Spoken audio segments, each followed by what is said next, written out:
Buenos días de nuevo. Good morning and bon dia.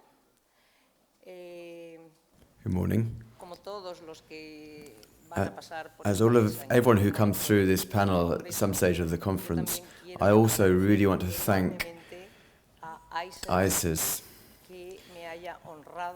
who have honored me with the possibility of being here and have invited me, of inviting me.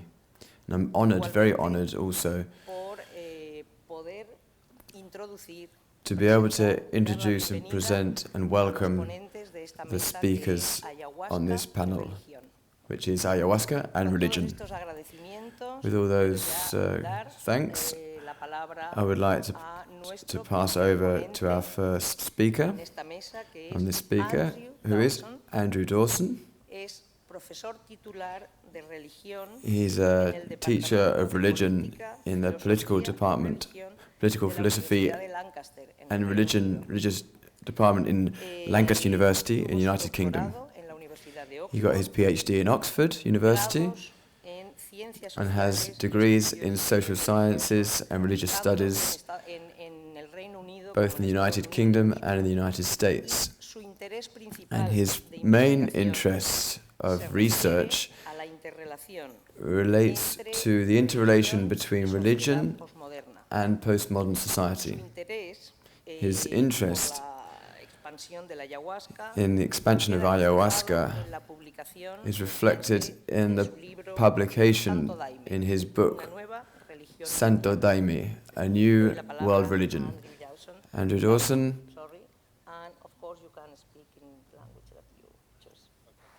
Thank you, Esther, and nice to see you all, and many thanks to the organisers for the invitation. I'm going to speak for about 10 minutes, no more. The idea is I'm simply going to reflect upon my work, upon ayahuasca religiosity, and raise a number of issues that I think the globalization of ayahuasca religiosity is posing to a variety of groups, whether they're academic groups, whether they're actual practitioners and consumers of ayahuasca, and also to societies and social contexts in which the ritual consumption of ayahuasca is increasingly appearing, and by virtue of its appearance and practice posing a set of challenges to prevailing social, cultural settlements. So, by way of introduction, some words about my own work.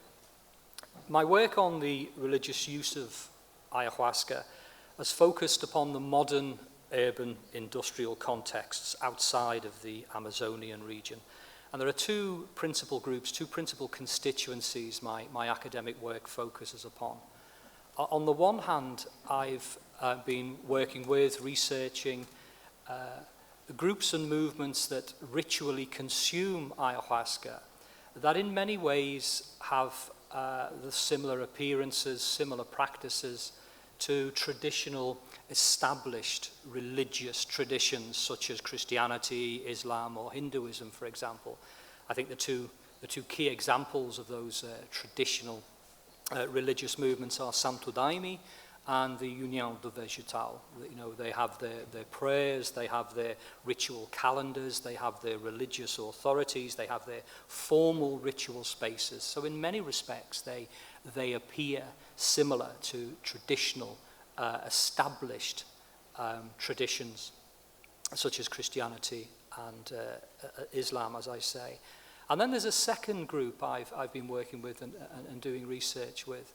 And they're groups that do not have the accoutrements, the typical characteristics or profiles that one associates with the term religious or religion. The consumption of ayahuasca in these contexts takes place in festivals, it takes place in retreats, it's ad hoc, it's not so formalized as the ritual consumption of ayahuasca in Santo Daime or the União de Vegetal. It doesn't make it less religious, it simply makes it different. So they're the two principal groups in which I've been doing my research.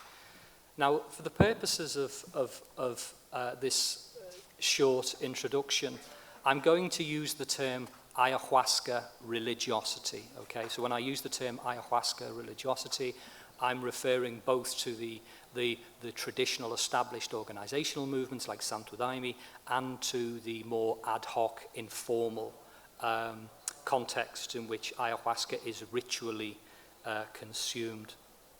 And what I want to do for the remainder of my short talk is simply identify 3 challenges that I think the globalization of ayahuasca religiosity poses, and then reflect shortly upon each of those challenges. And the 3 sets of questions around which my research has been focusing. In one aspect of my research, it's typically sociological in many ways, in that I'm researching the processes and dynamics responsible for the globalization of ayahuasca religiosity. Okay, so thinking about the personal networks, the broader social dynamics that are enabling ayahuasca religiosity to spread to increasing parts of the world.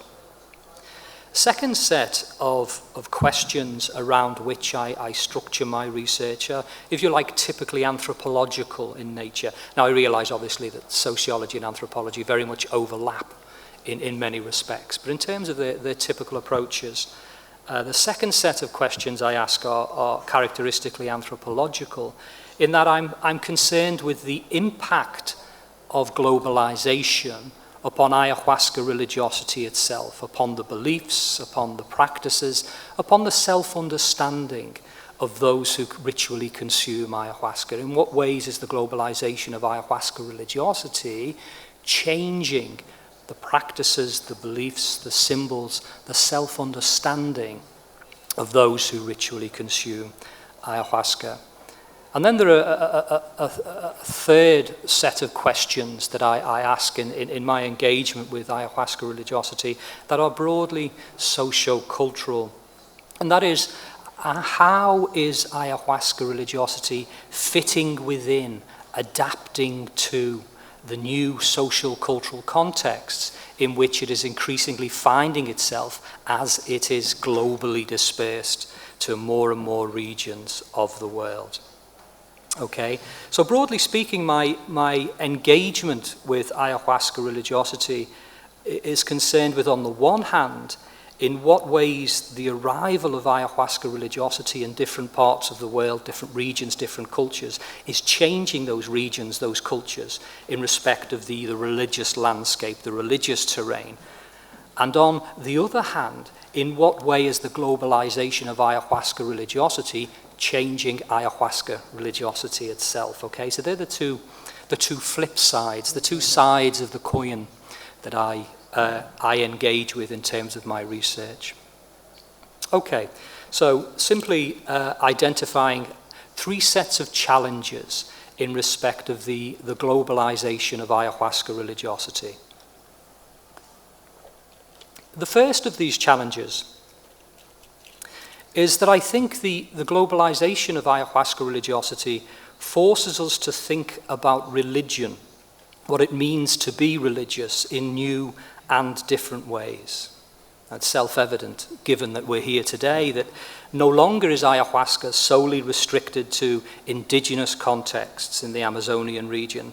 And so no longer does ayahuasca religiosity simply get treated as a form or category of indigenous belief or practice.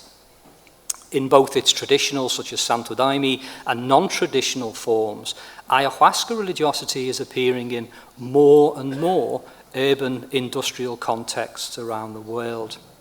And in doing so, ayahuasca religiosity is expressing itself in new and different ways in terms of being religious, new and different ways that do not easily fit into established definitions, prevailing understandings of religion or what it means to be religious. So the globalization of ayahuasca, I think, is forcing scholars like myself and others outside of the academy to be creative, to think outside of the box, beyond conventional, traditional ways of defining and understanding religion.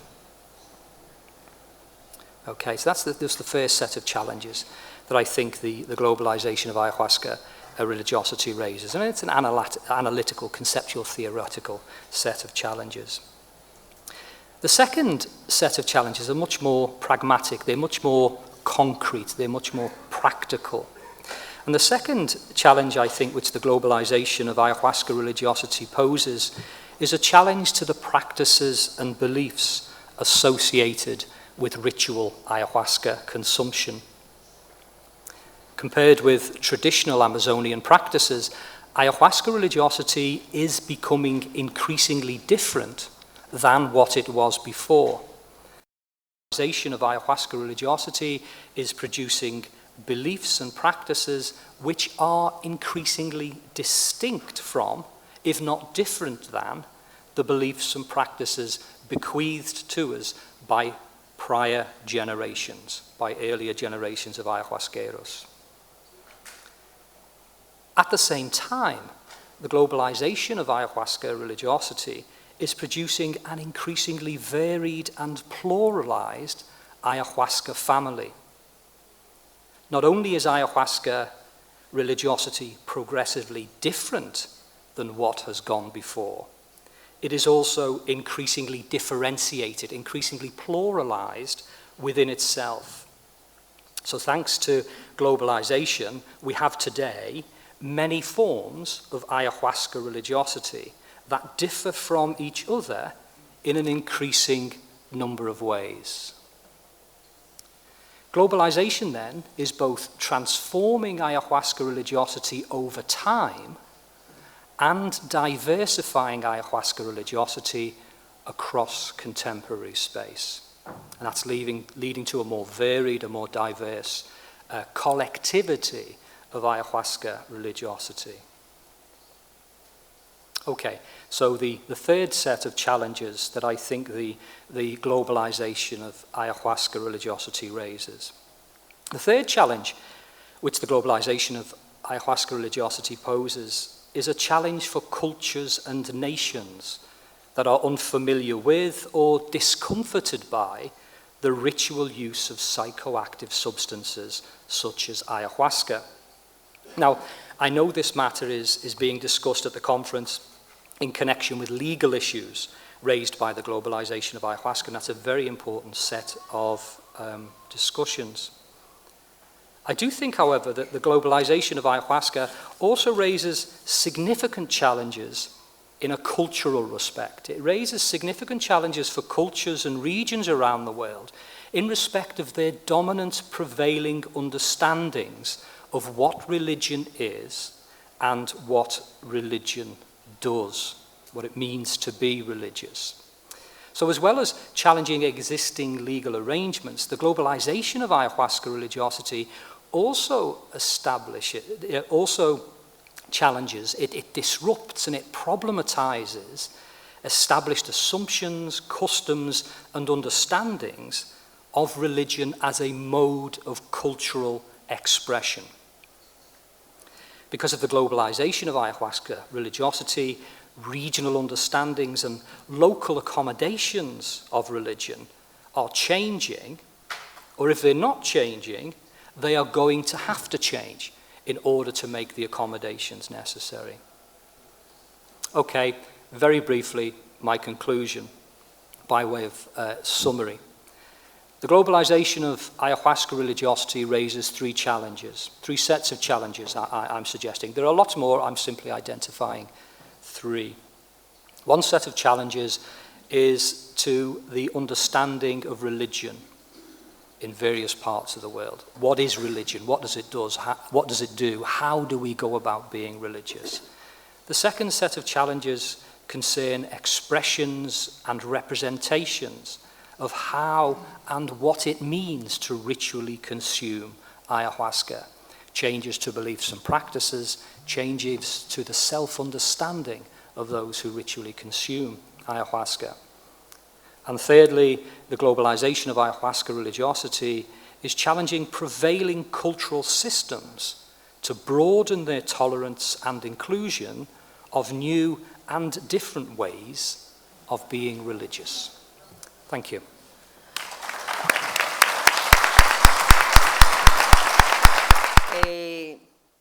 Thank you very much, Andrew. Muchas gracias. Thank you, Andrew, for being so tight on your timing and so concise in your presentation. Before we go to our next speaker, I'd like to remind you that you can be writing questions that our speaker will talk about at the end of the debate.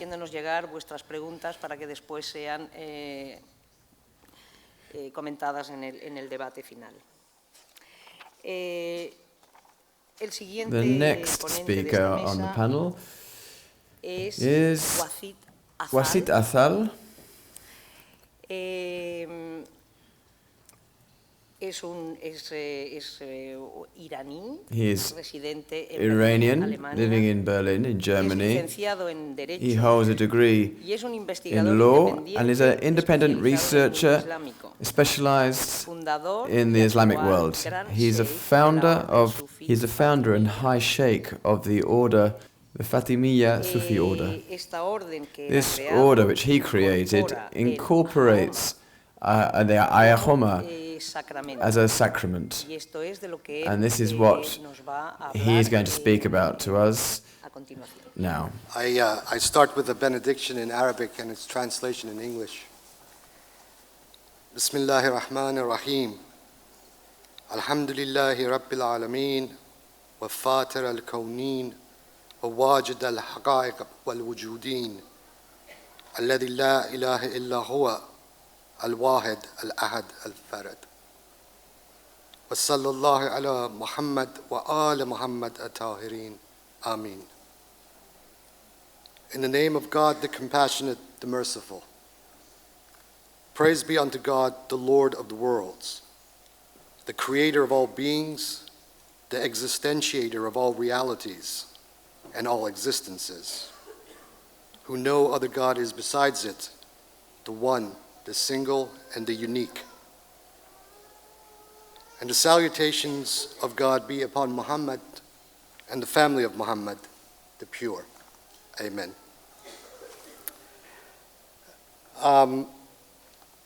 About over a week, 2 years ago, as of last week, I was approached by a friend and a gentleman who lives in Beirut, Lebanon, a Shia Muslim, who was quite interested in my work with ayahuasca and then with the Hayoma. And we got into a dialogue, and he proposed to me that because of family connections that he has in both the Iraqi and the Iranian Shiite seminary establishment in Najaf and Qom, that we may think about starting a dialogue with the seminary in Iran about exploring the possibility as to where, from the point of view of jurisprudence, what in the Arabic is called the fiqh, which is the theoretical side of discussing the Sharia, what exactly would this Shiite seminary stand on these issues?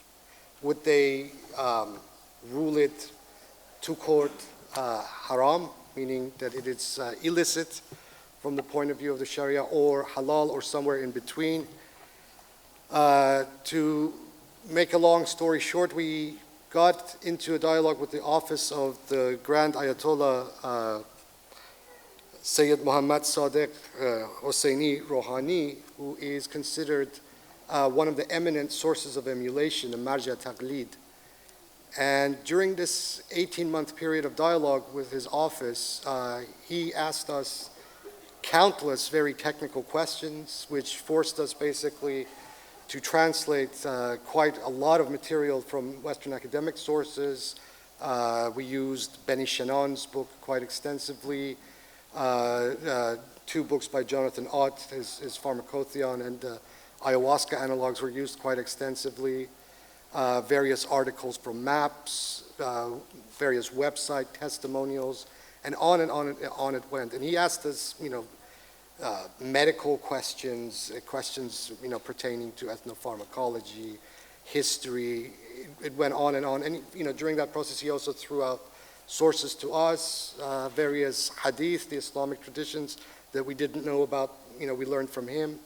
And at the end of this process, which ended in the middle of March of this year, Grand Ayatollah Rouhani issued a formal decree, a fatwa, stating that from the point of view of fiqh, or the theoretical side of the Sharia, as far as Shia Muslims are concerned, and as far as his understanding as a Grand Ayatollah and source of emulation, that it is considered halal, permissible, for Shia Muslims to use and utilize plant psychoactive substances, provided that it is under the supervision of qualified expert, leaving that aspect of it quite vague as to what that actually means.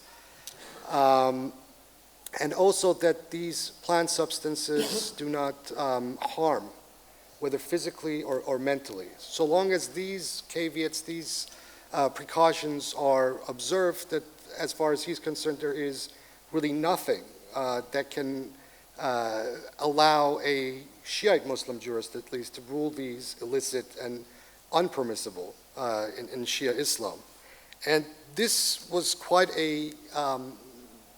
momentous to us. We really didn't expect the Hausa, the seminary in Iran, or the Hausa at all, to come with such an answer. We just wanted to basically test the waters when we started this dialogue.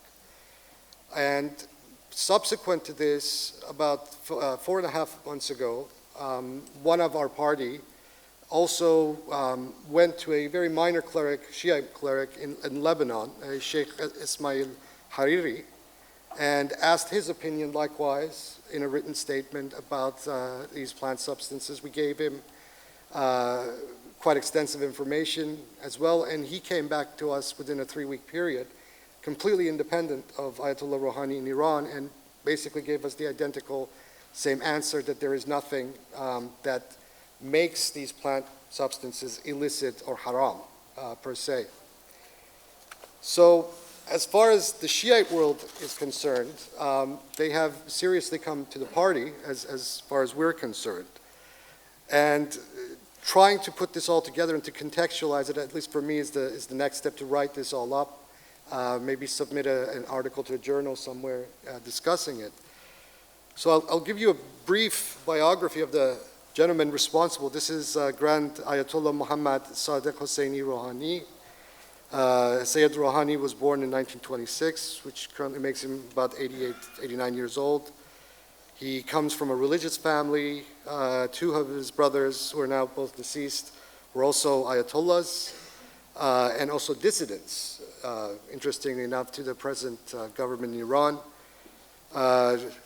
Sayyid Rouhani became a source of emulation at a fairly young age, in his late 30s, in the early 1970s. He's one of 3 within Iran itself with that rank of the source of emulation. His position is mainly as a traditional or a traditionalist conservative, so he is not a reformist, and his dissidents or disagreements with the Iranian government stem from a more conservative traditionalist position rather than any kind of a reformist position. And as a result of that, he was 3 times over the last 35 years placed under house imprisonment during the 1980s, when he spoke quite publicly against Ayatollah Khomeini. Sayyid Rouhani is the author of 33 plus books, the longest of which is a 41-volume magnum opus on Shiite jurisprudence, known as the Fiqh al-Sadiq, the jurisprudence of Imam Jafar al-Sadiq, the 6th Shiite Imam. So this is quite a learned, scholastic man. Granted, he comes from a tradition where, you know, the overall framework of Aristotelianism is quite relevant. So, you know, an analogy would be the scholastic of medieval Europe. This is the kind of framework that we're talking about. In itself, it's also quite different than what one presently finds, for example, in the Sunni world. In the Sunni world, what they call, or what in Islam generally what we call ijtihad, that is the ability to rule independently on issues of jurisprudence. The Sunni schools closed what they called the doors of ijtihad about 1,000 years ago, and they work on a principle now called qiyas, is a principle called analogy, that at least in my opinion is quite a straitjacketed framework to allow jurisprudence in the Sunni world to derive these kinds of decisions. In the Shia world, on the other hand, the independent reasoning and the use of reason itself, or the aql, is quite paramount. And this is how these leading jurists are able to, based on the Quran and the traditions and the consensus of other Shia jurists, to derive new and innovative legal rulings. Sayyid Rouhani, obviously, at least as far as I am aware, has never actually partaken of any psychoactive substance, but we posited and placed this issue in front of him from a purely theoretical point of view, and at the end of the process, he said, yes, it's okay. He indicated 3 hadith, or 3 traditions, sayings to us that I find quite profound, and I quoted these translations of these in the interview I did with Benton Rooks for Reality Sandwich a few months ago. I'll read you one of these to kind of get an idea, at least, where the status of the Isfand, or the Syrian room, the Pegam Harmala lies. We have a hadith from the 6th Shia Imam, and he was asked about the Harmal, the Syrian yew, and he says, as for the Harmal, not a single one of its roots penetrates the earth, or any branch of it rises to the sky without there being attached to it an angelic guardian spirit, until it turns to waste or becomes whatever it becomes. The evil and devils avoids the house that contains the Harmal from every 70 houses that he passes, and it's a cure for 70 maladies, the least of which is leprosy. And he prescribes it very highly for Muslims to use the Harmal. The Harmal, or the Syrian yew, obviously within Iran itself, known as Esfand, has a very long historical pedigree that reaches into the pre-Islamic period with the ancient Zoroastrian religion of Iran. And as both local Zoroastrians and then later on in the academic literature by Flattery and Schwartz in their very interesting book Hayoma and Harmaline, was proven that one of the constituents of the Hayoma, the ancient psychoactive brew wherein the prophet founder of Zoroastrianism, Zarathustra, was apparently a high priest, contains the Harmal, which is the Hayoma. In Iran itself, within various mystical brotherhoods, or the Sufi orders, psychoactive plants also have a long pedigree. I learned in 2003 that amongst a particular order were known as Qalandars. They are the kind of what you would call the left-hand path Sufis of Iran, known as the Khaksar order. They quite extensively use the Syrian yew and other psychoactive plants, which they're quite secretive about. One of these happens to be a DMT plant, and as much as I grilled these individuals to identify what this plant is, they never did. I'll just conclude here. This is, oops. This here is the foyer of the bazaar in Qom, the main foyer of the traditional market there. As you can see, there's a very DMT-esque aspect to the architecture. What I have found, based on my interaction with the traditional religious establishment in Iran, that this will surprise a lot of people in the West. They are quite open to these things, provided that these precautions are met and certain things are respected. And I believe that the fatwa that Grand Ayatollah Rouhani has passed here could perhaps provide a context wherein it can be used by other groups and individuals in the West to advance the cause of religious freedom. Ayatollah Rouhani is a heavyweight, at least in the Shia world in Iran. And I have been advised by a friend just off the record who's an attorney in Germany that in a potential situation, if it ever involved myself, that this would be admissible to any German judge or any EU judge as some kind of exculpatory evidence or something to that effect. That would then force the authorities to maybe back off a little bit. This obviously needs to be tested and explored at some point, but nevertheless, there is now that precedent. I'll leave it there, and whatever questions you later want to ask me, I'll be more than happy to answer them for you.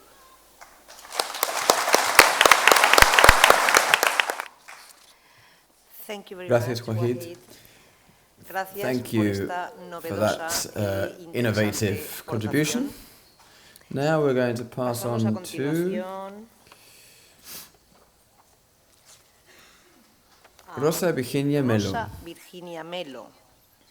She's Rosa Brazilian. Virgínia Melo es She has a doctorate of es social doctora en anthropology at the antropología University of social Brazil. por la Universidad de Brasilia. She's a researcher related with gender and violence studies at the aforementioned university, and she's interested in the study of Brazilian religions. She has recently published articles on mediumnic trances. So I present to you to Rosa Virgínia Melo. I would like to say thank you very much for the organization. It's an honor to be here, and I also would like to apologize for my English. I'm not going to talk in portuñol. Mi portuñol es muy malo, so I would like to offer a contribution today over a discussion that appeared in the opening table yesterday.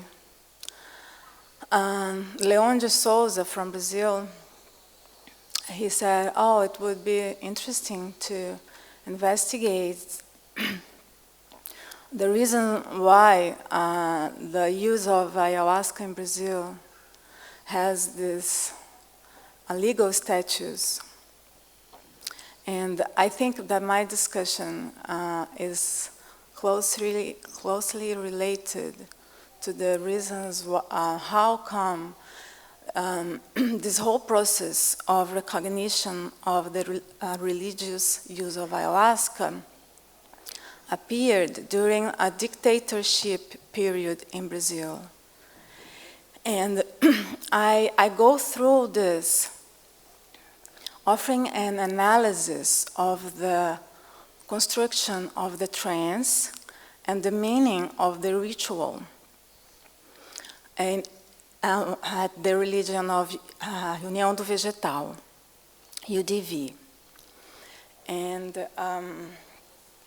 UDV has a word for the trance, that it's called borracheira.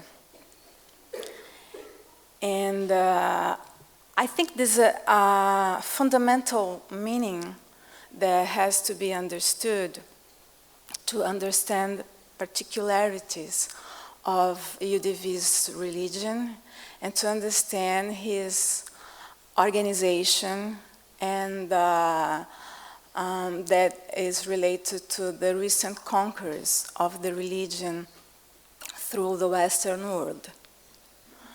So I understand ritual and trance as the articulators of the religious and non-religious elements of the institution, and therefore responsible for the growth of the religion among the medium urban tracts. When Mestre Gabriel created the UDV, he established a ritual centered on the notion of spiritual growth or spiritual evolution that emphasizes self-awareness as the value by which the follower is promoted through the different steps in this stratified society. This is why I understand UDV more as a progress and evolution-based religious enterprise than as a religion from the forest. Two historical formative periods can tell about the importance of evolution and progress. The first period was set by Mestre Gabriel and his first disciples, who performed several activities, not only in the jungle as rubber tappers, but also as workers in the capital of the state of Rondônia from the 40s to the 70s. They were under a swift change in the rustic culture they lived in, and under a rising of a modern order in a developing Amazon capital.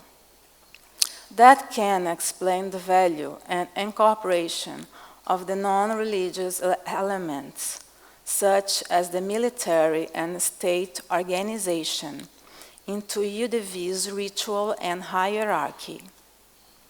After the death of the master in the 70s, the influence of young middle-class people starts the second historical period, which is extended to the 80s until now. During the 80s, these youngsters became more influent in the higher ranks that finally favored an increase in bureaucratization. In my interpretation of the trance, there are three core elements to the UDV: the enchanted world, the stratified religious order, and the developing of the self. The last one is modern and individualistic in a certain way. As I call attention for the variety of the meaning in this developing of the self or the self-knowledge. The coexistence of these three axes allows a theological analysis that gathers the magic of the spiritualistic medium trance with the rationality of Christianity, where we can see the importance of the individual. There are meaningful differences between the UDV trance and other kinds of trance in Brazil, such as the shamanism and in African voodoo, because the transformation in the borracheira is closely connected to Christian values acquired through the contact of the individual with the master himself that talks in the subject's consciousness. This contact translates the rise of the spirit in the direction of the self, defined as a mental focusing category. In the UDV, the follower is taught to look within and look after oneself, to get to know oneself.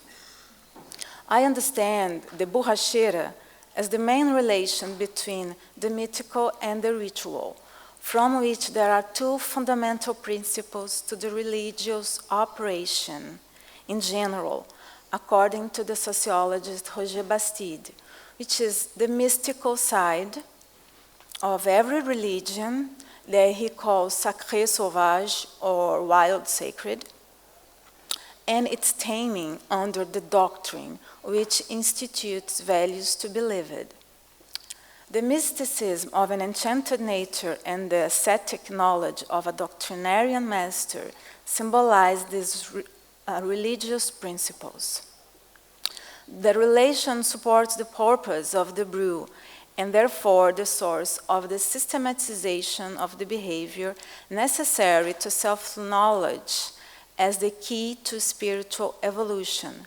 The borracheira, as the master's action on the awareness of the individual, is an unnatural principle learned by the follower as a religious enterprise committed to specific values that represent self-awareness. The evolution of the individual who is aware of oneself is similar to the behavioral regulatory goals and progress anchored in the dialogical tripod, labor, family, and religion.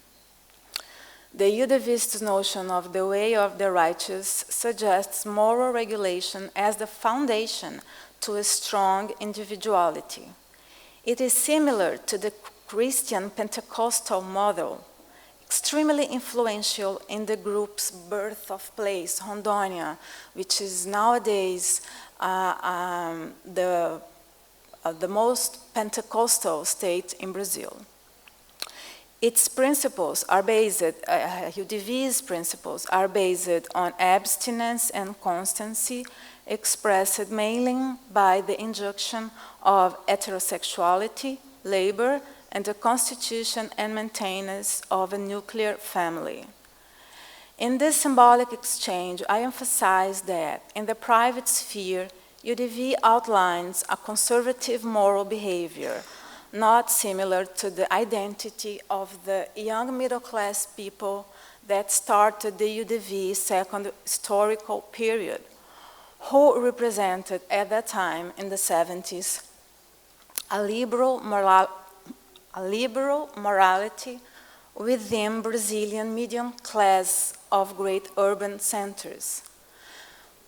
In the public perspective, the group sustains a rational and legalistic practice if compared to other ayahuasca user groups, very similar to the hegemonic profile of modern urban society.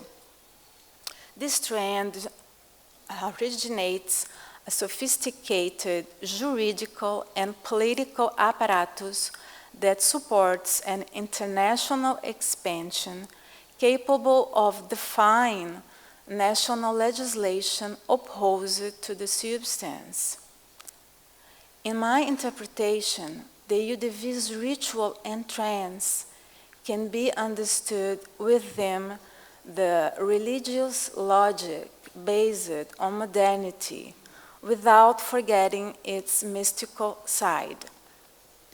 I see the brew as a tool aiming three main purposes: an evolved link with extraordinary powers, a bureaucratic organized institution, and the so-called self-knowledge based on moral principles. Thus, the borracheira is an interesting religious tool constituted by enchantment, rationality, and subjectivity, whose theology is appealing to middle class, since it represents a model of progress and development without leaving aside the mystical experience and the intense emotion that comes along with it. The identity of the group questions dualities such as enchantment and rationality, and therefore I want to outline the symbolical output resulted from the gathering of what more than other disconnects the secular and the religious. A recent institutional proposal on a symmetric dialogue with the social sciences, explicit in the book Ayahuasca, Science, Society, and Environment, seems to indicate a change on UDV's profile. Once self-assessed as discrete in relation to society, it now seems to represent itself in the public sphere under an academic and political initiative which makes explicit the relevance of the legality and legitimacy achieved by secular means. So, I would like to conclude saying that I interpret the borracheira as a meaning under which we can understand how the native ethos blurs modern ontological boundaries. In this way, it puts together faith and bureaucracy, magical and political power, visionary power, and self-knowledge. The borracheira synthesizes the values of a religious morality, the enchanted, the state bureaucracy, and the subjectivity into different power spheres in one operation.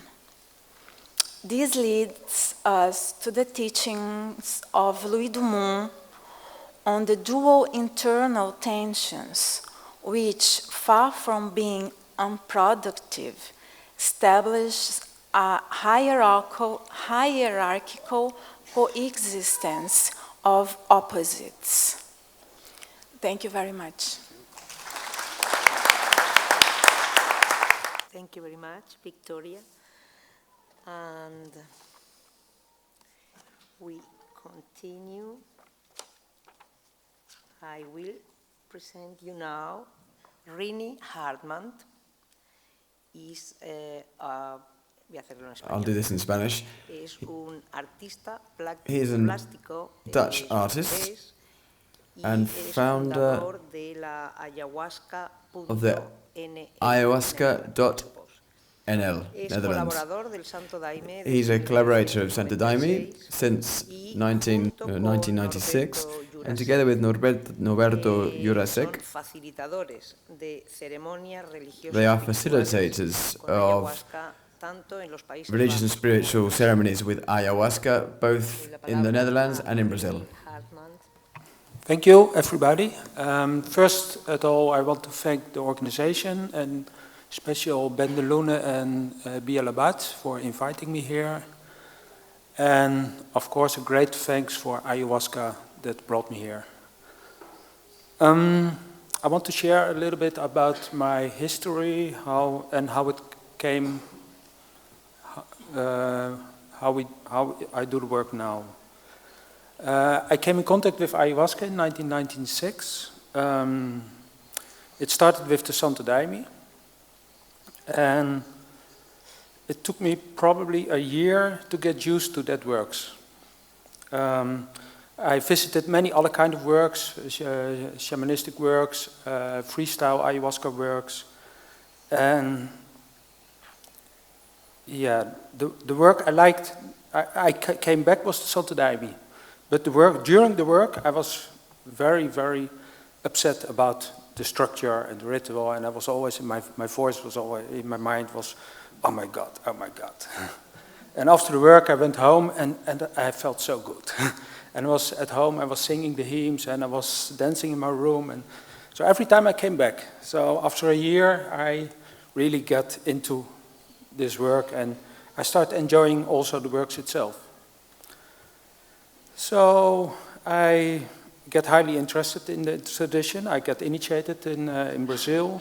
I visited many churches all over the world, countries in Europe, Hawaii, Brazil. And I came in contact with Paulo Roberto. Claudio Naranjo mentioned him yesterday. And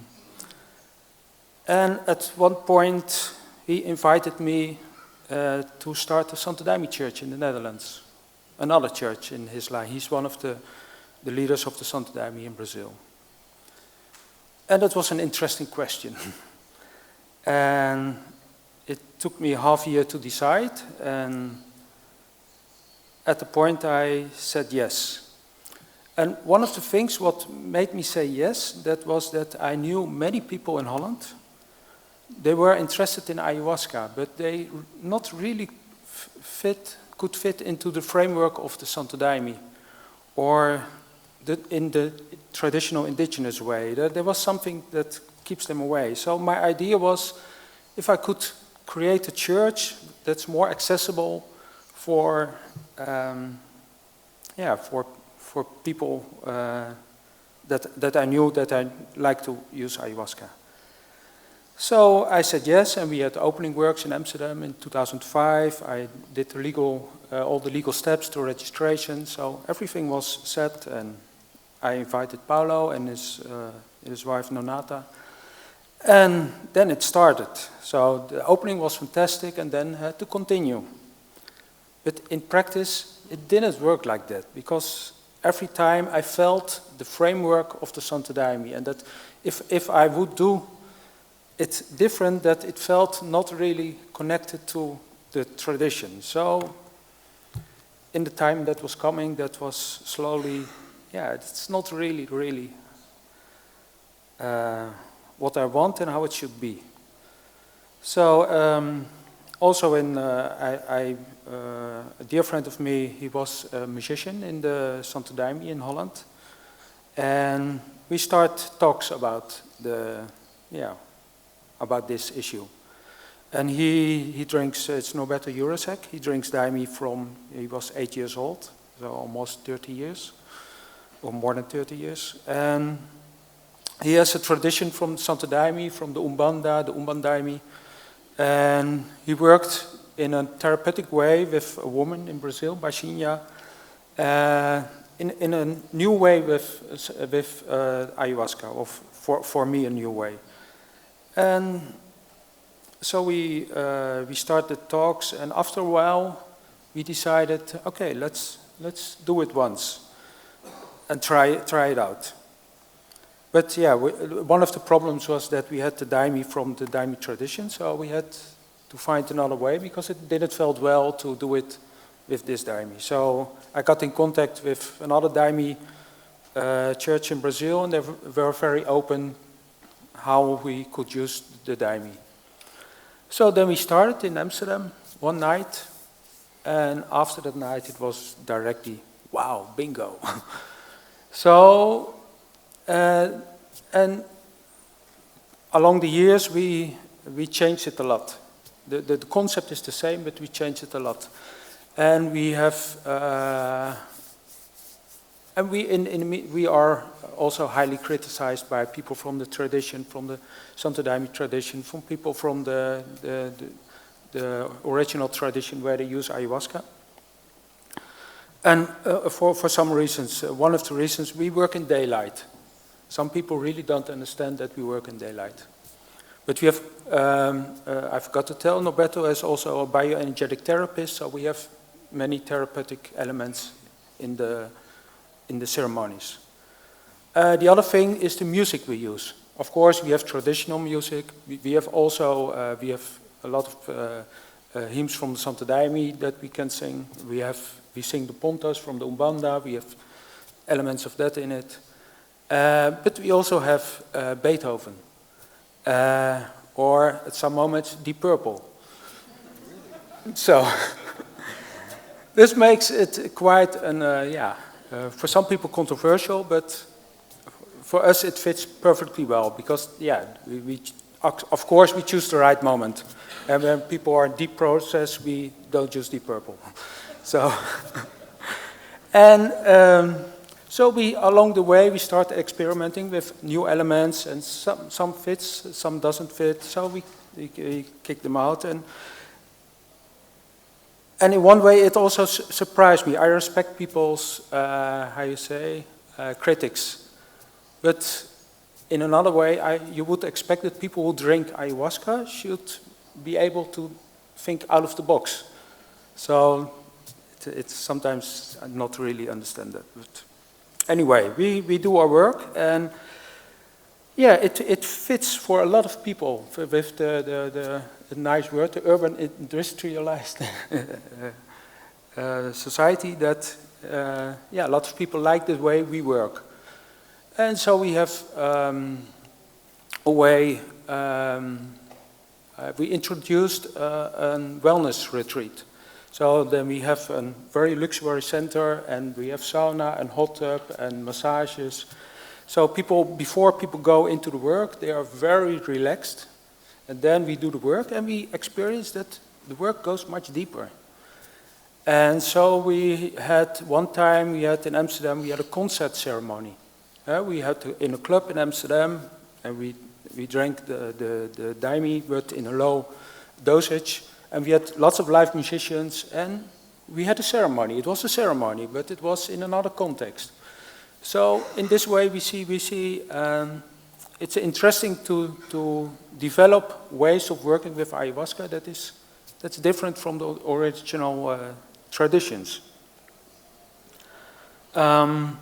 If it's religious or spirituality, that question is often asked to us, and for me it feels really religious. We start with a prayer, we end with a prayer, each ceremony. It's in a way structured.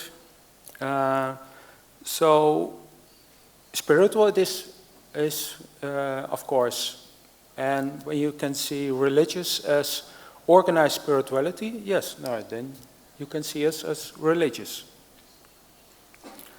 And we have a legal status, and it was a few years ago that was challenged. A few years, it was last year. It was a shipment coming from Brazil, and this shipment came through Germany. And then the German customs, they found the package, and they called the police in the Netherlands, and they said there is a shipment of 6 liters of DMT is coming your direction. Can you arrange a controlled delivery? So at one day the postman came on my front door, and I opened the door, and the postman delivered me the package, but it was not a postman, it was a policeman. So in the back door came many policemen, and they arrested me for importing illegal drugs, 6 liters of DMT. So I tried to explain at that moment, this is not what you think it is, and it is blah, blah, blah, and I told the whole story, but they said, okay, we're gonna search it out on the police station, so you can come with me. And of course I knew that it wouldn't stay a problem, it will be solved, but I was a bit worried, because in 2 days, there was a series of workshops we were starting, and when people coming from all over the world coming to us, and there was 30 liters more in my house, and I thought, okay, my God, the people are coming from everywhere, I'm not there, and maybe not there, and the Daime is not there, so what to do? But anyway, on the police station, they asked me many questions, and I explained them, and at that moment I tried to contact Adele van der Plas. That's the lawyer who defended the Santo Daime in the Netherlands in a great way. She is fantastic. She's here, by the way, somewhere. And but I couldn't contact her, so I had to stay. They say, okay, you have to stay 3 days more, and that makes you even more worried. But the next day, I could contact a colleague of her, and he explained the situation. So in 1 hour, I could go home, luckily. And they didn't find the 30 liters. And then a few months ago, I got a letter from the prosecutor. They took off the case. I'm not guilty, and we're now in the process to get the Daime back, but it's some bureaucracy. But yeah, we passed the test, and I'm very happy with that. And that was what I want to say.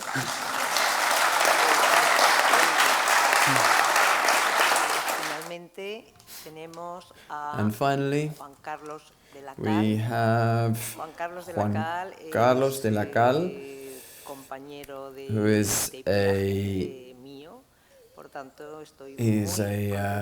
one of my traveling companions, so I'm very happy to present him. He's a journalist. He's worked for 30 years in numerous important publications in Spain. He's also a collaborator with NGOs, with environmental interests. He's traveled to more than 60 different countries, and in one of those trips, at the end of the 80s, in the Amazon, he came into contact with ayahuasca. And he's one of the first experimenters and connoisseurs of ayahuasca in Spain. And then at Santo Daime, he'd been at the head of the center, which is later known as the church in Madrid, and has worked a lot for legalization from the point of view of religious freedoms here in Spain. He's also more recently a founding member of Plataforma, which outside here you have information on the table, which is focused basically on creating an alliance between the different lines of work with ayahuasca. First, I'd like to thank, like everyone else has done, ICERS and the organizers for facilitating this great ceremony of ayahuasca, which has created so many days of with so many friends, with this shared connection to normalize and understand better the different ways of working and sharing this drink, which is so important for us. So I'm going to speak a little bit in my time about the Santo Daime and explain a little bit about the path of my life since I came into contact with it when I was around 20 years old. And as was said in the previous table, from a person who knew it from being very young, that has created his life, his family, his work, his way of being through the enlightenment of ayahuasca, has died and come back to life many times, like many on this spiritual path. And for one reason or the other, as also someone else said, everyone gets to this point the way they do.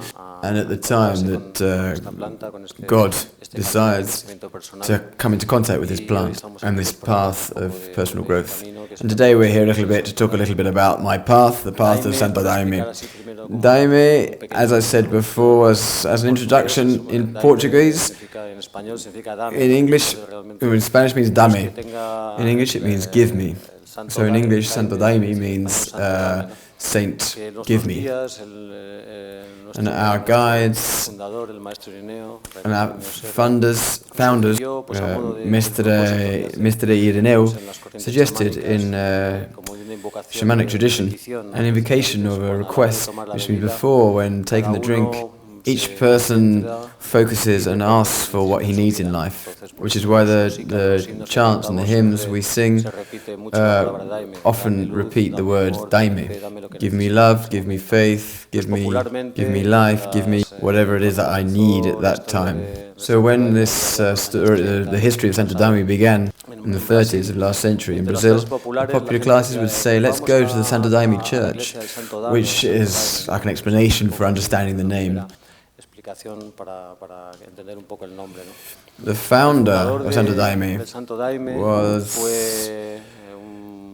Raimundo Irineu Serra, who was a black person measuring 2 meters, a descendant of slaves, who lived in the northeast of Brazil. And at that time, in the interwar period,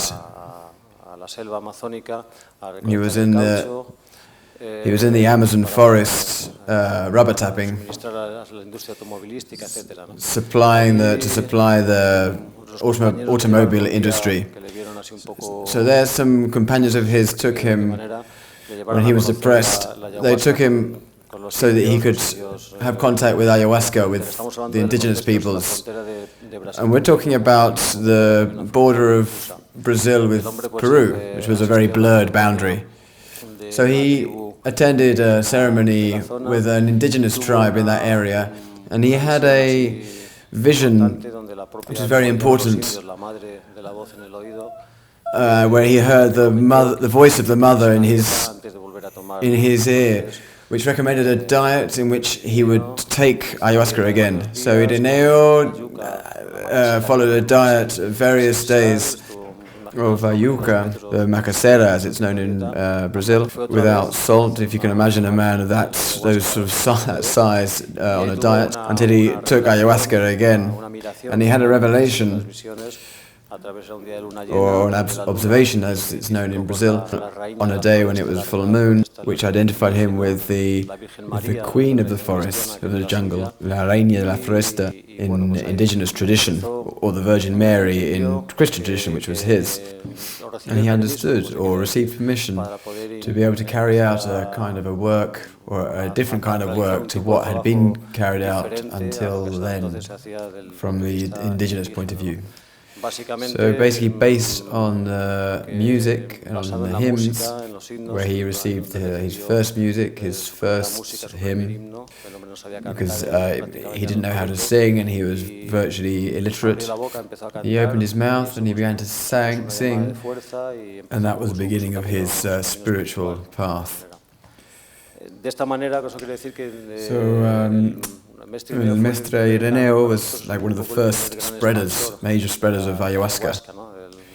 He received the basis of shamanism in Peru with Indians there, and he took that tradition to the outskirts of Rio Branco, which is the capital of the state of Acre in the Brazilian Amazon. He settled with his family and family's friends on the outskirts of the city and established a small center, and soon he got a reputation as a healer, and people with problems went to him to receive this kind of help, spiritual help and physical help. And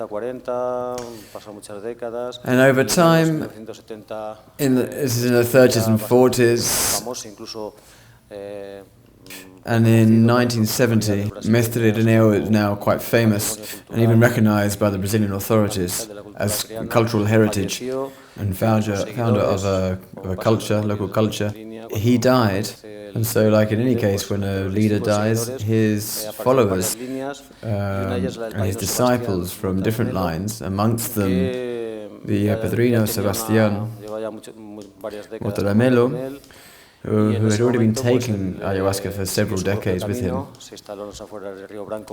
And at that time, he followed his own path on the outskirts of Rio Branco first, and then he went into the jungle, which was 3 days boat journey from the city, and that's where he carried on with families, friends of families, and formed the community, the Mapear community, which is now the base of the Santo Daime movement throughout the world. And this is a movement where there's about 20,000 followers in the world, and in Spain there's about 200 or 300 of us who are affiliated or committed. So there are around 1,000 people who, in one way or another, attend our ceremonies. And it's expanded through about 20 countries in the world, in Europe and America and even Japan and in the East. Santo Daime is recognized as a church, as an entity that uses ayahuasca, as it's known in Brazil, with permission to use the drink as a ritual usage, as a sacrament. And in other countries, like in Spain, which since the end of the 80s has been here with a group of pioneers. My brother was the first to bring it to Spain, and so expanded from there through other countries of Spain. And we've gone through a very hard court process in 2009, and we got the legalization in its religious practice. We're registered in the Justice Ministry under Religious Affairs. We have permission to carry out the rituals using ayahuasca, and we're fighting against these traps that the law puts down to be able to import, because that's what always happens in the justice across the world, that they open a door on the one hand, but actually they're closing the window. And we've been in this imbalance since ayahuasca has become known, and even Padrino Sebastián was questioned in Brazil. So this is what we're working on at the moment. So after this brief lesson in history, I should explain a little bit about what is Santo Daime, because lots of people, sometimes people hear the words church and religion, and then the normal prejudices and preconcepts arise that we all have. And then when you take ayahuasca, it's a machine of the truth. So you end up seeing what is important You learn to distinguish what isn't important from the important.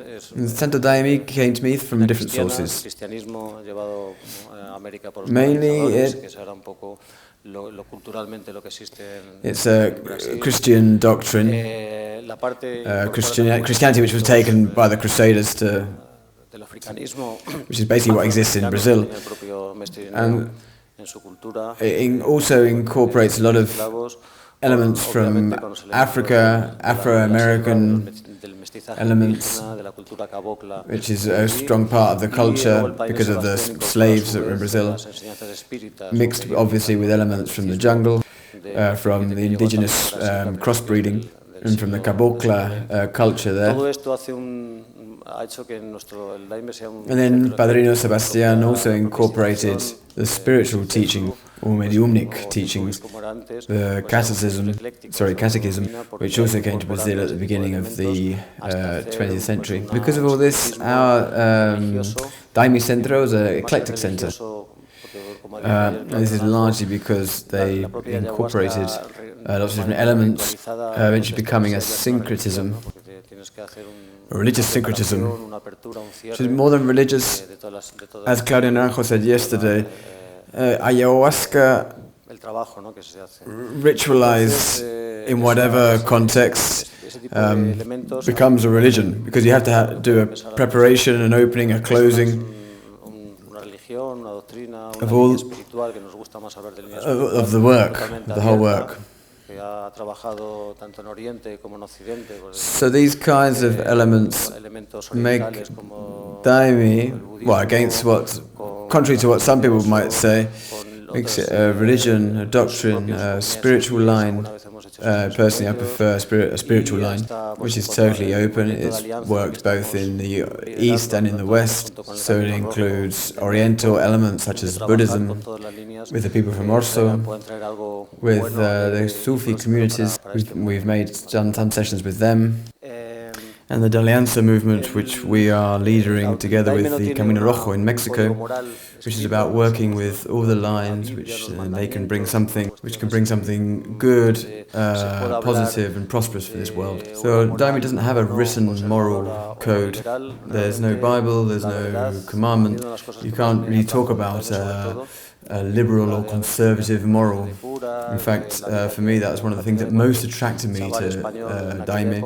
After my culture, where I studied in a Catholic school, like any young boy in my time, and I like the fact that there was an intermediary between one's own experience and a superior power. Really, the figure of the shaman is quite diluted beyond our fathers and our guides. It's an experience where the music, because ours is a musical line, where all the teachings, all the content of our church is done through music. Comes through the music, which is received by the guides and the spiritual masters. And through these hymns, we're transported to our own spiritual landscape, where you can connect with your internal God, which is basically the experience that all of us who use ayahuasca are looking for, I think, to connect with your internal master, not to look outside, but to really look for it inside of you, which is where the power is. And these are considered fundamental. We are always singing to the sun, to the stars, to the moon, the elements of nature, because these are the things that really strengthen this kind of mystic experience. The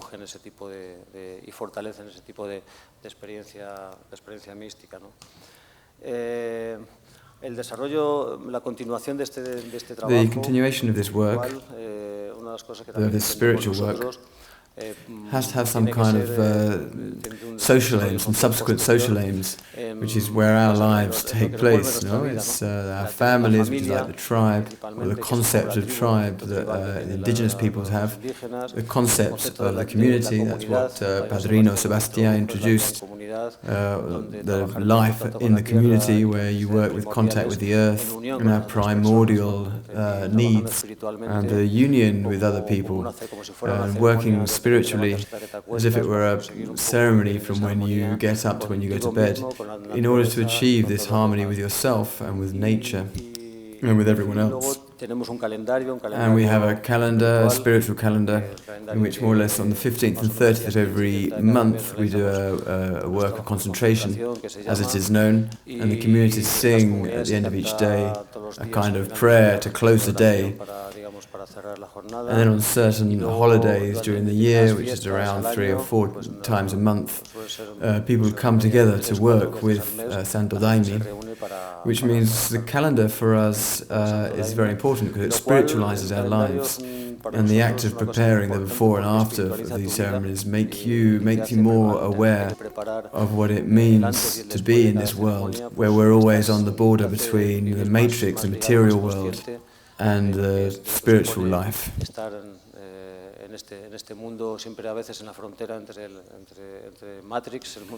So the kinds of work that we carry out are very varied. There's around half a dozen different formats.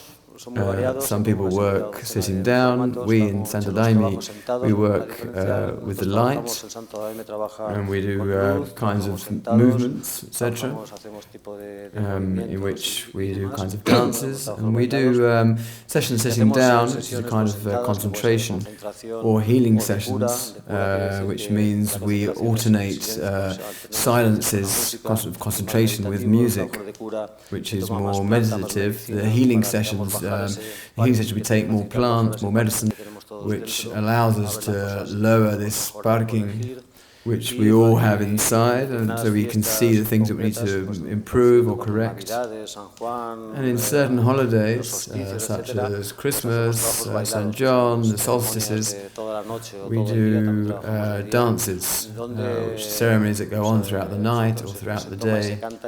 We also work during the day, where we drink, we dance, we sing, a little like indigenous people have always done in the jungle. Our ritual is one which is both complex and simple. We come together in a hall, which is known as the temple. The name in Portuguese is salão, which has the shape of a six-pointed star, where the women sit on one side and the men on the other, which is not for any moral reason, it's purely for energy reasons and a question of emphasizing the work of female and masculine energies. And at every point of the six-pointed star are people according to their age group or their state in their time of life. People who are older, people who are parents. The older people, for example, will sit at one point, the visited or younger people will sit at another. And the children, the really young ones, people whose energy we have to preserve, will sit in another, just to separate these different energies. The women lead the singing. It's an amazing experience to go to a session in Santo Daime, one of these where it really is like an orchestra, an authentic musical spectacle, where the women sing and they lead the work. The men and women play instruments, and the men serve the daime, and that's how the ceremony is carried out. And around the outside are the carers, the people who are caring for the others. And these are people that during the ceremony they look after people to make sure there's no problems. And basically what's really important for me is participation. And we always insist on the importance of people joining in and singing, because the more they sing and the more they involve themselves in the session, the further they will be able to reach. And the totality of everyone there, and in Mapia we do sessions with up to 1,000 people, and this structure of up to 1,000 people taking the sacrament and focused on a common good and a shared objective creates a very special vibration. Some people get a bit nervous when they come to a ceremony with so many people, but for us, the more people that harmonize, the better. The other thing which is very important is the preparation of the sessions.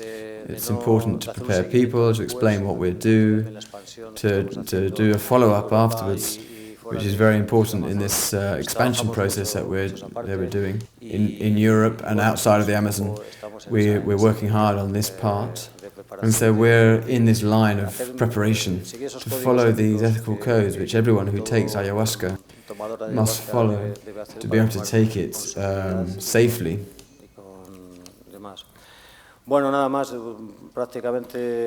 And that's basically it. Just to say that today, as Andrew was saying, we were talking about globalization. Well, we are also looking for our part to update Santo Daime and its rituals for Europe and for this Western world, to be able to adapt it to the new times, since this is a new world, a new era, a new teacher, and a new path, so that we can all work for the freedom of this life and of our hearts, and to be able to incorporate everything which is good, positive and prosperous for our lives. Thank you very much. So we're a little short of time, because it's always like this. I've been past a number of interesting questions, and we're going to try and do this so that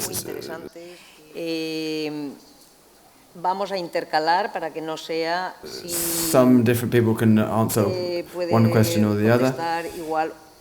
So I'd like to I've passed the questions down, so puede empezar, por favor.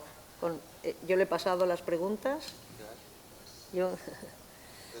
Yes, you can answer one question and then another one for the table and then another one for you. Yes.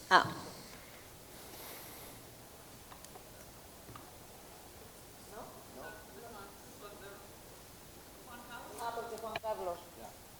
Aquí. Okay. All right. Someone sent a very interesting question. And the question, they cited the example of one of the very cruel sultans of the Ottoman era, Sultan Murad IV, and his prohibition of the use of plants. And the question ended with, do I think that the modern Islam will go into a more spiritual direction or not? This is a very good question, and it's a question that a lot of people in the West really don't understand the context of. The problem with Islam currently, especially the fundamentalism, is because of modernism. If Islam is to go into a spiritual direction, it has to actually reclaim its pre-modern legacy. With the 18th and 19th century, when you had the European colonial powers coming into the Middle East, movements were born in the Middle East that began to reject things such as Sufism, the mysticism, etc. And all of that we are actually witnessing as the cauldron in the Middle East right now stems from a rejection of these things. So actually Islam needs to reclaim its past rather than to come into the modernism that rejected the past. So that is how I would predicate the question, or how I would present the question. Murad IV of the Ottoman era is a unique example. I mean, certainly these sorts of things were not going on elsewhere in the Muslim world. They certainly weren't going on in the Safavid Empire of the Persians, or even in Mughal India, where under one of the Mughal emperors, you had edicts of religious tolerance, where the emperor would bring members of the Zoroastrian and Hindu and Buddhist communities to debate each other, and Jews as well, within the royal court in Delhi. So, this is the legacy that Muslims are basically called upon to reclaim, is to reclaim legacies of for example, Akbar, the Emperor Akbar of India, or the Safavid era, where you had this massive flowering of philosophical and mystical speculation, where you have all these very interesting trends of high mysticism and philosophical thought synthesized in figures in the Safavid era, like Mullah Sadra and his teacher Mir Damad, who produced some of the most amazing philosophical text I've ever read. That is what needs to be reclaimed. And also, the Iranian world, the Shia world, needs to be distinguished very categorically from what is going on elsewhere in the Middle East. Yes, Iran in many respects was responsible for the Islamist trend, as it were, that has been plaguing the Middle East for the last 35 years. Nevertheless, whereas you had a figure like the Ayatollah Khomeini, who could walk both in the world of revolutionary politics, he also was a deep mystic, and he wrote very beautiful mystical poetry. During his career in the seminary in the Hawza, Khomeini taught texts of Ibn Arabi, the great Andalusian Sufi. He composed poetry like that of Hafiz. He commented on the poetry of Rumi. So there was two sides to that. I mean, you won't find a mystical bone in the body of people like this, self-proclaimed caliph of ISIS, Abu Bakr al-Baghdadi, or his predecessor, Osama bin Laden.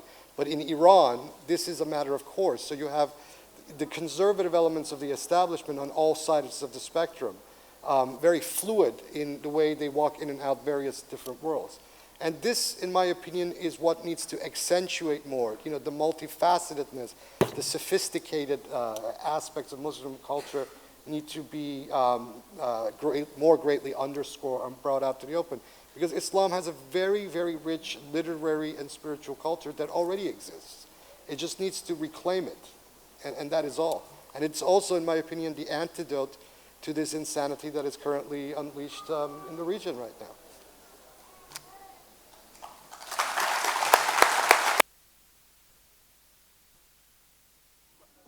Nope, sorry, I hadn't read the question properly. Now I am coming to a question for Juan Carlos. Para Juan Carlos. To what extent and in what aspects have living in Santo Daime in Spain and in Europe changed? How has the life in Santo Daime changed over the last 25 years? And please, if the answer can be brief, thank you. Okay, so when you arrive at the origin, the base, the source of something, it's like finding another planet. The first to arrive there and those of us who came afterwards. Well, it's still, the tradition is being maintained still, the base of all of Santo Daime.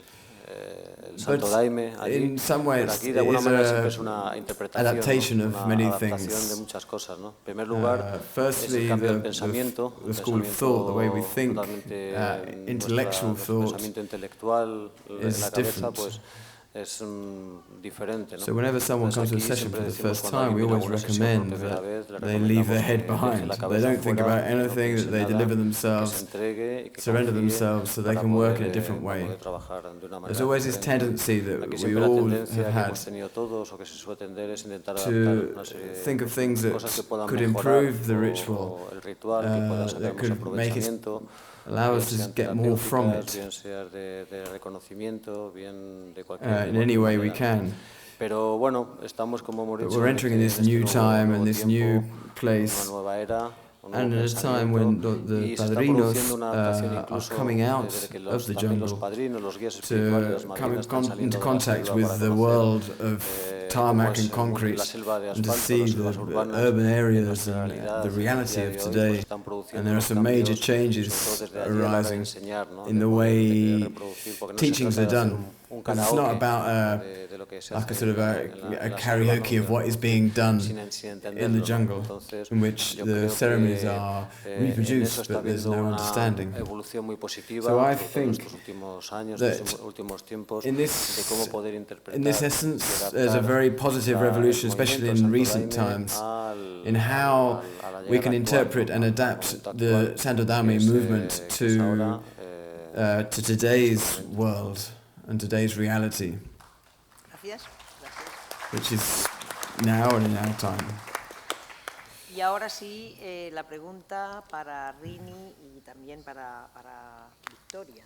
And now the question La for pregunta es, Rini and Victoria. ¿cómo se puede encajar And the question is, la tensión o resolver la tensión entre how can los we usos tradicionales que se asocian fit fundamentalmente or resolve the a, tension between the traditional colectividad uses y associated conciencia fundamentally de comunidad with con la fijación de las mentes with a group occidentales and awareness of a community, el crecimiento with espiritual ligado Western minds al propio conocimiento, o sea, of el the camino, spiritual growth which is creo connected entender with cómo se pueden encajar knowledge. los usos tradicionales If I fundamentalmente understand, de it's grupo y how comunitarios con traditional la uses forma can de be nuestra mente like occidental, que es fundamentalmente basically in dirigida group al and in individuo. communities with our Es individual. Western O sea, point of view, entendida which is much more en individualist. nuestra mente occidental como un camino individual hacia el conocimiento propio. Es para los dos, sí, por favor. Well, what I have to say about this is that in Western world, we believe, it's our belief, that we are individuals, that we are think about ourselves, through ourselves, that we don't get, that we don't follow any path. I think this is a belief that under an anthropological way, we have a very critical approach to this. Although we have a diverse society, but each individual lives in a group of belief. And we don't just think within ourselves with no connection, with no social connection. I think this super individual gaze, as if we were a monad without a collective thinking, it's the very myth of our Western society. And I remember a movie, a comic movie, when a character, he would go to his window, people would think he was Jesus Christ or something like that, and he would say, "People, don't follow me, don't you see? You are individuals, you have to think by yourselves." And people were repeating, we are individuals, we must think by ourselves. And in anthropology, we are very critical about the possibility of a disconnection like this. That's what I have to say.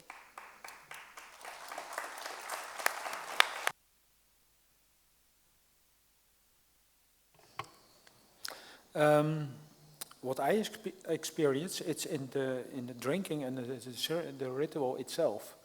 When mostly we have 3 days. We start with the first day with small dose and a soft ceremony, and the next day it goes strong, and Sunday we come back again. And a lot of people who are coming from the new times, they come in like individuals, and you see many people, they are individuals. The last day, you experience such a change in the group. Everyone is so connected, and it's you don't see them as they don't see themselves as individuals anymore. Most of them, and even it passes after the ceremony. Then people, in the modern way, we have a Facebook group that people keep connecting and even relationships starting, and that's it's beautiful to see.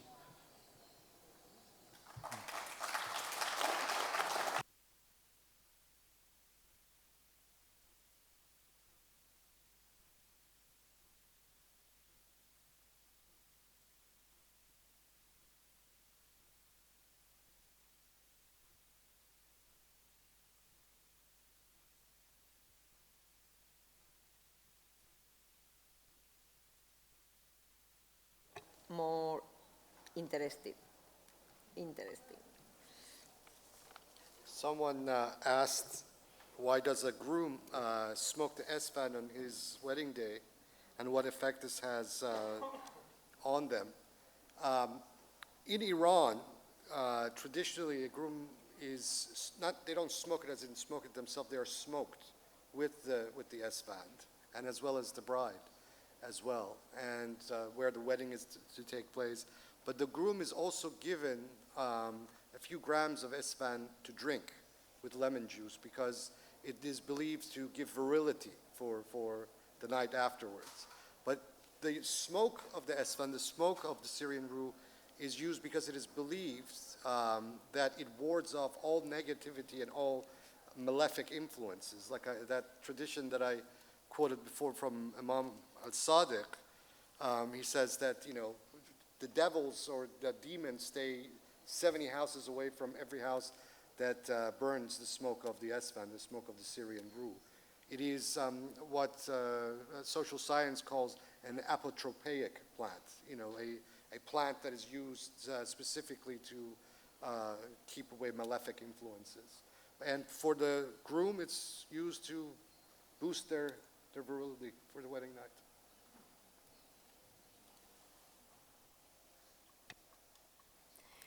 Thank you. Thank you. So this is a question for Andrew. Someone is asking, alguien está preguntando. Someone is asking, what use, what benefit ¿Qué utilidad o qué beneficio puede for a tener person who para la takes persona que se ayahuasca acerca a tomar if they la ayahuasca, enter into contact with a way and with religious doctrines, con unas doctrinas religiosas, as opposed to entiendo que the person having their own experience. So what is the benefit or the need to carry out this work with these doctrines and with these religious guidelines? bajo esas doctrinas o esas directrices del ritual religioso? I think the answer to that question really depends upon a whole range of assumptions about what we think it is to be human and what the key drives and intentions are about our humanity. So I answer this question on the back of my own particular take on these things. And it is that I think fundamentally as human beings, we are makers of meaning. We constantly seek signification. Where are we from? Where are we going? Why are we here? Why should I do this rather than that? And we are askers of fundamental questions, and we are answerers of fundamental questions. And when we don't get those fundamental questions answered, or answered at least sufficiently or appropriately, we become, in a sense, less than we otherwise might be. And I think the nature of religion, what is so, for me, significant about the way we ask questions of meaning religiously and the way we practice questions of meaning in terms of ritual, is that ultimately what religion does is place us in a much broader horizon, a much broader spectrum of experience that allows us to begin to think of ourselves within a context that is both affirmative in respect of grounding us in forces and dynamics and processes that transcend the material, transcend the physical, transcend the flesh and blood of our humanity.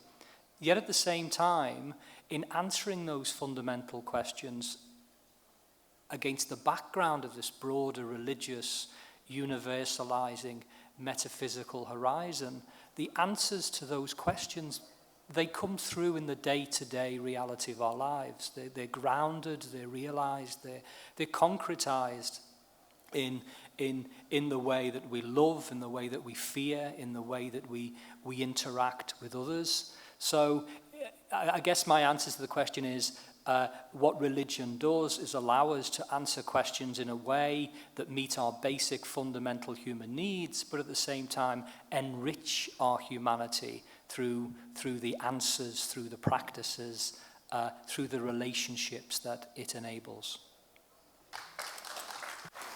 you.